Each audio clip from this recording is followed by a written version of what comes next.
Hello and welcome to today's Astranti bite-sized video, and as you can see from the screen in front of you, today's topic is the need for governance. And of course, what we'll be looking at in today's video is the need for organizations to have good governance and different areas, approaches to good governance, including the rules-based and the principles-based approach. Now, I can't stress how important this topic is for all of you students studying for your CIMA exams, because not only will you find it at the operational level and the management level and the strategic level, but you will also need to know it for pretty much all of your case study exams, because CIMA hold ethics and governance in really high regard. So I can't stress how important this short video may prove to be for your future exam success. So enjoy.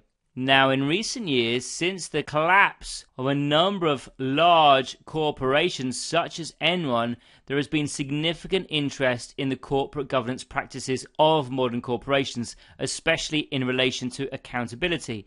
Now, in the UK, the Cadbury report was produced in '92 after the collapse of BCCI, the Mirror Group and Polypec, whilst in the US, there was increasing focus from 2001 after scandals including Enron and WorldCom. Their demise was quickly followed by the US government passing the Sarbanes-Oxley Act in 2002, which imposed strict governance standards in US companies.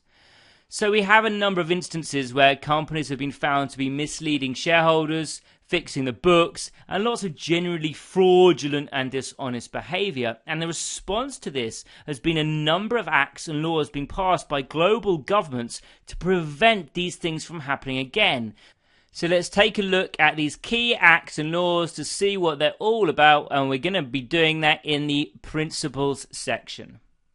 So in this section, we're going to be looking at the key principles that form the basis of these acts that have been passed in response to these high-profile collapses. Now, these are the foundations of corporate governance and are designed to make the business world more responsible and accountable. Now, the core principles to which most contemporary discussions of corporate governance tend to refer were raised in three documents, two of which we've already mentioned. And they are the Cadbury Report in 1992, Principles of Corporate Governance in 1998 and revised in 2004, and the Sarbanes-Oxley Act in the US in 2002. Now, the Cadbury and the OECD reports present general principles around which businesses are expected to operate. They're not compulsory, they're not legislated, and as such are just known as principle-based approaches to governance. Now, in the UK, a code has taken the place of the Cadbury report, and what we have now is the UK Code of Corporate Governance, which is updated at regular intervals and is relevant to UK companies listed on the stock market. Now, it is largely based on the same principles as the Cadbury report, but it's also worth noting that we will only be concerned with this new UK code. This new UK code is also a principle-based approach. It's not legislated. It's not compulsory. Now, the Sarbanes-Oxley Act, informally referred to as Sarbox or SOX, is an attempt by the federal government in the United States to legislate several of the principles recommended in the Cadbury and the OECD reports. Now, in governance terms, SOX is known as a rules-based approach, as it is legislated and sets out in significant amounts of detail exactly what must and must not be done. Now, we're going to look at these latter two documents in more detail later on in the video.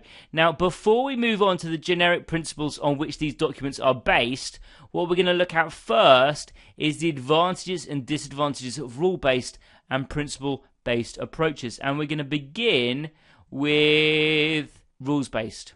So let's have a look for the arguments for rules-based as opposed to principles-based. So firstly, the advantages of rules-based is confidence. Now, these are confidence for the stakeholders because they now know that everything is being done properly. It has to be being done properly because that's the law. It also offers clarity because there are clear and specific rules, and that means that organizations or businesses can't misinterpret what's laid down. It's not just some kind of principles which they can interpret, there are specific rules they have to follow. Complicity is another advantage of rules-based approach over the principles-based approach because, again, similar to clarity, there's no room to interpret the rules as best fits the organization or entity. Instead, everyone has to follow the rules and follow it accurately. And then our final advantage of rules-based approach is standardization, because all companies have to abide by the same rules.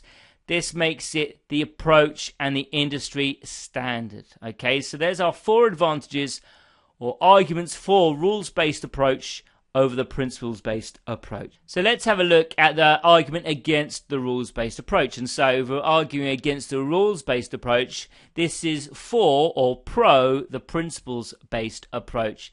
And firstly, the rules-based approach isn't very flexible. A set of rules is a rigid approach and may not be the best approach for entities of different sizes in different industries that want to achieve different things, whereas the principles-based approach allows for that flexibility. The next negative of the rules-based approach is box ticking, because the rules-based approach encourages just a process of filling a checklist in and box ticking rather than thinking about the right thing to do in individual scenarios like the principles-based approach encourages business to do.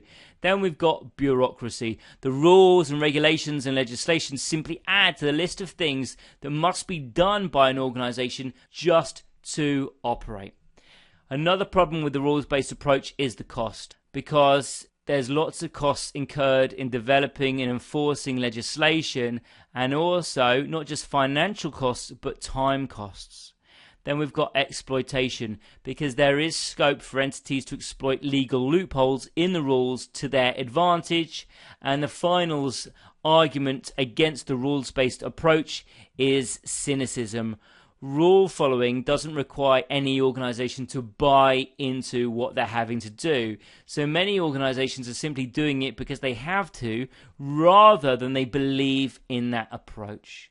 So there we go. It's 7 minutes. Hopefully you've got a really good grounding in what a principles-based and a rules-based approaches are. Now, of course, if you want to test your knowledge, the thing to do is answer lots of exam-based questions. And at Astranti, we sell exam practice kits for every syllabus and also mock questions to make sure you're really well prepared for your exams. But of course, if you just want to keep these videos coming, please make sure to like them or subscribe to our channel. Thank you very much and good luck with your exams.